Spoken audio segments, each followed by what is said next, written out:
الحمد لله نعبده ونستعينه ونستغفره ونؤمن به ونتوكل عليه ونعوذ بالله من شرور أنفسنا ومن سيئات أعمالنا من يهده الله فلا مضل له ومن يضلله فلا هادي له ونشهد أن لا إله إلا الله وحده لا شريك له ونشهد أن سيدنا ونبينا ومولانا محمدا عبده ورسوله صلى الله تعالى عليه وعلى آله وأصحابه وبارك وسلم تسليما كثيرا أما بعد فأعوذ بالله من الشيطان الرجيم بسم الله الرحمن الرحيم ولا تجسسوا ولا يغتب بعضكم بعضا أيحب أحدكم أن يأكل لحم أخيه ميتا فكرهتموه واتقوا الله إن الله تواب رحيم.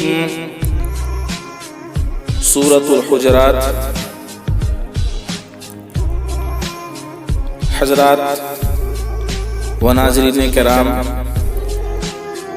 جیسا کہ ہم تمام مسلمانوں کو معلوم ہونا چاہیے کہ آج ہمارے ماحول اور معاشرے میں کیوں برائیاں پھیلی ہوئی ہیں، ہم آپس میں کیوں لڑ مر رہے ہیں، کٹ رہے ہیں، ایک دوسرے سے ٹینشن بازی ہے، کیوں ہے؟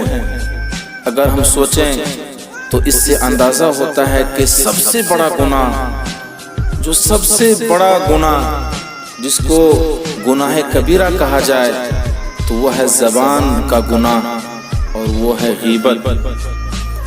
یہ ایسی مصیبت ہے جو ہماری مجلسوں پر اور ہمارے معاشرے پر چھا گئی ہے. کوئی مجلس اس سے خالی نہیں، کوئی گفتگو اس سے خالی نہیں. حضور اقدس صلی اللہ علیہ وسلم نے اس پر بڑی سخت وعیدیں بیان فرمائی ہیں، اور قرآن کریم نے غیبت کے لیے اتنے سنگین الفاظ استعمال کیے ہیں کہ شاید کسی گناہ کے لیے اتنے سنگین الفاظ استعمال نہیں کیے. چنانچہ ارشاد فرمایا کہ وَلَا يَغْتَبْ بَعْضُكُمْ بَعْضًا أَيُحِبُّ أَحَدُكُمْ أَنْ يَأْكُلَ لَحْمَ أَخِيهِ مَيْتًا فَكَرِهْتُمُوهُ. یعنی ایک دوسرے کی غیبت مت کرو، کیونکہ ایسا برا عمل ہے جیسے اپنے مردار بھائی کا گوشت کھانا. کیا تم میں سے کوئی اس کو پسند کرتا ہے کہ اپنے مردار بھائی کا گوشت کھاؤ؟ تم اس کو برا سمجھتے ہو، لہذا جب تم اس عمل کو برا سمجھتے ہو تو غیبت کو بھی برا سمجھو. اس میں ذرا غور کریں کہ اس میں غیبت کی کتنی شناعت، کتنی قباحت بیان کی گئی ہے. ایک تو انسان کا گوشت کھانا اور آدم خور بن جانا ہی کتنی قباحت کی بات ہے. اور انسان بھی کون سا؟ اپنا بھائی، اور بھائی بھی زندہ نہیں بلکہ مردہ. اپنے مردہ بھائی کا گوشت کھانا جتنا سنگین ہے، اتنا ہی دوسرے کی غیبت کرنا سنگین اور خطرناک ہے. لیکن آج ہم مسلمان اس چیز کو نہیں سمجھتے. ہماری زندگیاں کوسوں دور ہیں اس سے. اور کیوں نہ ہو، ہم نے اپنی زندگی کو قرآن و حدیث سے بہت دور رکھا ہے. اور میں بتاتا چلوں کہ غیبت کی تعریف ہم مسلمانوں کو اور ہم لوگوں کو یہ بھی نہیں معلوم کہ غیبت کسے کہتے ہیں اور غیبت کا معنی کیا کیا ہوتا ہے. غیبت کے معنی یہ ہیں کہ دوسرے کی پیٹھ پیچھے برائی کرنا، چاہے وہ برائی صحیح ہو یا اس کے اندر وہ بیماریاں پائی جا رہی ہو یا غلط ہو پھر بھی اگر بیان کرو گے تو وہ غیبت میں شمار ہوگا۔ حدیث میں آتا ہے کہ ایک صحابی نے حضور اقدس صلی اللہ علیہ وسلم سے سوال کیا، یا رسول اللہ غیبت کیا ہوتی ہے؟ تو آپ صلی اللہ علیہ وسلم نے جواب میں فرمایا، ذکرک اخاک بما یکرہ، یعنی اپنے بھائی کا اس کے پیٹھ پیچھے ایسے انداز میں ذکر کرنا جس کو وہ ناپسند کرتا ہو، یعنی اگر اس کو پتا چلے کہ میرا ذکر اس طرح اس مجلس میں کیا گیا تھا تو اس کو تکلیف ہو اور وہ اس کو برا سمجھے، یہی تو غیبت ہے۔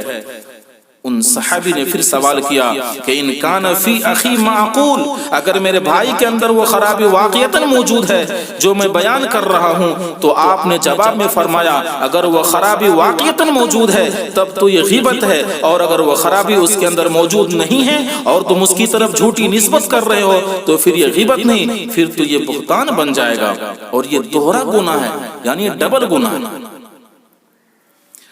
لیکن پھر بھی ہم مسلمان اپنی زندگی کو اس سے کوسوں دور رکھے ہوئے ہیں، ہم سمجھتے نہیں، اور آئے دن ہم اپنے مردار بھائی کا گوشت کھانے پہ تلے ہوئے ہیں۔ میرے دوستو، چاہیے کہ ہم مسلمان اور ہم لوگوں کو اپنی زندگیوں کو اور اپنی ماں اور بہنوں کو اور اپنے بھائیوں کو، اپنے رشتہ داروں کو قرآن و حدیث پڑھائیں، سمجھائیں، مدرسے بھیجیں، علماء سے رابطہ رکھیں، اور زندگی کو کیسے گزاریں اس کو بھی بتوانا چاہیے۔ میں اسی سلسلے میں غیبت کرنے پر ایک جو دردناک ایک بھیانک خواب ہے میں اس کا ذکر کرتے ہوئے چلوں۔ ایک تابعی ہیں جن کا نام ہے ربعی، وہ اپنا واقعہ بیان کرتے ہیں کہ ایک مرتبہ میں ایک مجلس میں پہنچا، میں نے دیکھا کہ لوگ بیٹھے ہوئے ہیں، باتیں کر رہے ہیں، میں بھی اس مجلس میں بیٹھ گیا۔ میرے دوستو دیکھیے، یہ تابعی ہیں جو اپنا واقعہ ذکر کر رہے ہیں، اپنا واقعہ ارشاد فرما رہے ہیں۔ اس کو ذرا غور سے سنا جائے اور اس نیت سے سنا جائے کہ ہم اس حدیث پر عمل پیرا بھی ہوں اور دوسروں تک اس حدیث کو پہنچائیں بھی، تاکہ اور سنیں بھی سنائیں بھی، آپ خود بھی عمل کریں اور دوسروں کو بھی عمل کرنے کی دعوت دیں۔ تو وہ بتاتے ہیں کہ میں بھی اس مجلس میں بیٹھ گیا، یعنی کون سی مجلس میں؟ یعنی کچھ لوگ بیٹھے ہوئے تھے جو دوسروں کی باتیں کر رہے تھے، میں بھی اس مجلس میں بیٹھ گیا۔ اب باتیں کرنے کے دوران کسی آدمی کی غیبت شروع ہو گئی۔ مجھے یہ بات بری لگی کہ ہم یہاں مجلس میں بیٹھ کر کسی کی غیبت کریں، چنانچہ میں اس مجلس سے اٹھ کر چلا گیا۔ اس لیے اگر کسی مجلس میں غیبت ہو رہی ہو تو آدمی کو چاہیے کہ اس کو روکے، اور اگر روکنے کی طاقت نہ ہو تو کم از کم اس گفتگو میں شریک نہ ہو، اس کی باتوں میں شریک نہ ہو، بلکہ اٹھ کر چلا جائے۔ چنانچہ میں چلا گیا۔ تھوڑی دیر بعد خیال آیا کہ اب اس مجلس میں غیبت کا موضوع ختم ہو گیا ہوگا، اس لیے میں دوبارہ اس مجلس میں جا کر ان کے ساتھ بیٹھ گیا۔ اب تھوڑی دیر ادھر ادھر کی باتیں ہوتی رہیں، لیکن تھوڑی دیر کے بعد پھر غیبت شروع ہو گئی۔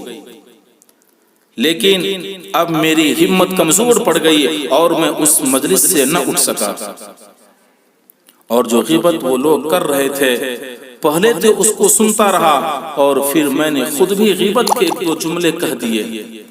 جب اس مجلس سے اٹھ کر گھر واپس آیا اور رات کو سویا تو خواب میں ایک انتہائی سیاہ فام آدمی کو دیکھا۔ میرے دوستو سننے کی بات تو اب ہے کہ وہ تابعی کو اس مجلس میں بیٹھنے کی تو خود ہمت نہیں کر رہے تھے، لیکن چونکہ ان کو ضرورت تھی کسی بات کی وہ بیٹھ گئے۔ لیکن انسان ہیں، اور انسان جب وہ تابعی وہ بیٹھے رہے تو غلطیاں سب سے ہوتی ہیں۔